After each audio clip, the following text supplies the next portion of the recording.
roundtable discussion. We had lunch and had a conversation for about an hour, just talking about the issues that are impacting each one of our jurisdictions, and really looking for areas of collaboration. Many of us already know each other. Some of us are newer than others. And the bigger areas that we were really focusing on today were on the opioid crisis that we have in our county. We have had in 2022 48 confirmed opioid deaths and 29 pending cases right now. And so we were talking about this in the context of where our county is situated between Illinois and Milwaukee, and how we go together, and what comes into our communities. And so if any of my partners at the table want to chime in a little bit, and this has been probably a larger part of the discussion in the city of Kenosha this week, but everybody's impacted and everybody has a little bit of a conversation. Chief, Sheriff?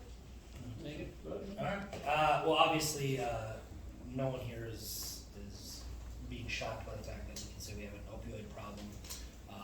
We're obviously working on several different funds that can help us combat that, and how we can kind of help individuals that are struggling through it currently, making sure they get the help and the services they need.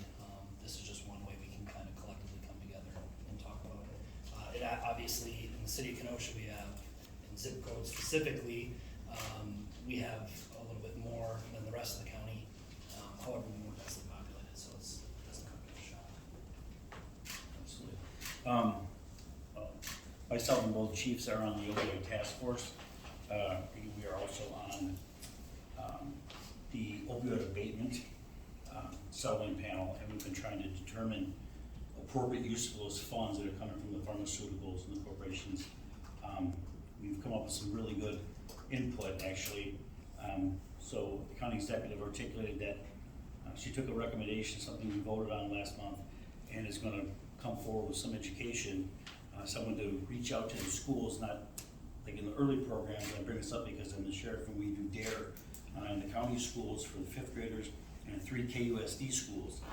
So we're going to continue on with that education with this position that he's going to try to get funded through the county for a professional to bring more education towards the schools and keep going. As the chief articulated, the opioid epidemic is not a secret.